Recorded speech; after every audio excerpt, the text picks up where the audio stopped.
प्यार से बोलो राधे राधे।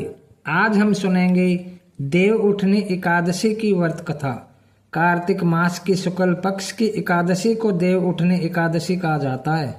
एक समय की बात है, एक राजा के राज्य में सभी लोग एकादशी का व्रत रखते थे। प्रजा, नौकर और पशु तक को एकादशी के दिन अन्न नहीं दिया जाता था। एक दिन किसी दूसरे राज्य से एक व्यक्ति राजा के पास आकर बोला, महाराज कृपा करके मुझे नौकरी पर रख लो। राजा बोला, ठीक है रख लूंगा, पर एक शर्त होगी, तुम्हें खाने को सब कुछ मिलेगा, लेकिन एकादशी के दिन अन्न का एक भी दाना नहीं मिलेगा। उस व्यक्ति ने शर्त स्वीकार कर ली, पर एकादशी के दिन जब उसे फलाहार का सामान दिया गया तो वह राजा के बादशाह से बोला, महाराज इससे मेरा पेट नहीं भरेगा, मैं भूखा ही मर जाऊंगा, मुझे अन्न दे दो।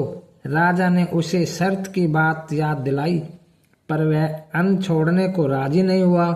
तब राजा ने उसे आटा, दाल, चावल आदि दे दिए और वह रोज की तरह नदी पर पहुंचा। वहां स्नान करके भोजन पकाने लगा। जब भोजन बन गया तो उसने भगवान को बुलाया, आओ भगवान भोजन तैयार है। उसके बुलाने पर पीताम्बर धारण किए हुए भगवान चतुर्भुज रूप में उसके सामने आ गई और प्रेम से उसके साथ भोजन करने लगे। भोजन करने के बाद भगवान अंतर्ध्यान हो गई और वह अपने काम पर चला गया। 15 दिन बाद अगली एकादशी आई। वह राजा से कहने लगा, महाराज मुझे दुगना सामान दीजिए, उस दिन तो मैं भूखा ही रह गया। जब राजा ने इसका कारण पूछा तो उसने बताया कि मेरे साथ भगवान भी खाते हैं, इसलिए हम दोनों के लिए यह सामान पूरा नहीं पड़ता। यह सुनकर राजा को बहुत आश्चर्य हुआ। वह बोला, मैं नहीं मान सकता कि भगवान तुम्हारे साथ खाते हैं। मैं तो इतना व्रत रखता हूँ, पूजा करता हूँ, पर भगवान ने मुझे कभी दर्शन नहीं दिए। राजा की बात सुनकर वह बोला, महाराज यदि आपको विश्वास न हो तो मेरे साथ चलकर देख लो। राजा एक पेड़ के पीछे छुपकर बैठ गया।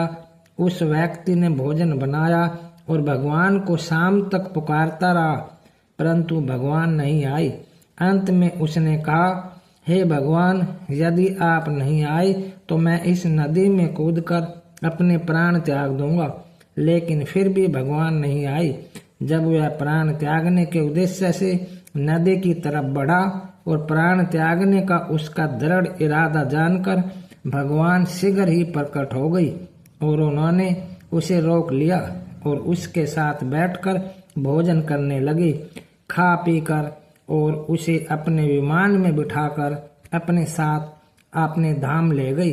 यह देखकर राजा ने सोचा कि व्रत उपवास से तब तक कोई फायदा नहीं होता जब तक हमारा मन शुद्ध न हो। इससे राजा को ज्ञान मिला। वह भी सच्चे मन से व्रत और उपवास करने लगा और अंत में स्वर्ग लोक को प्राप्त हुआ।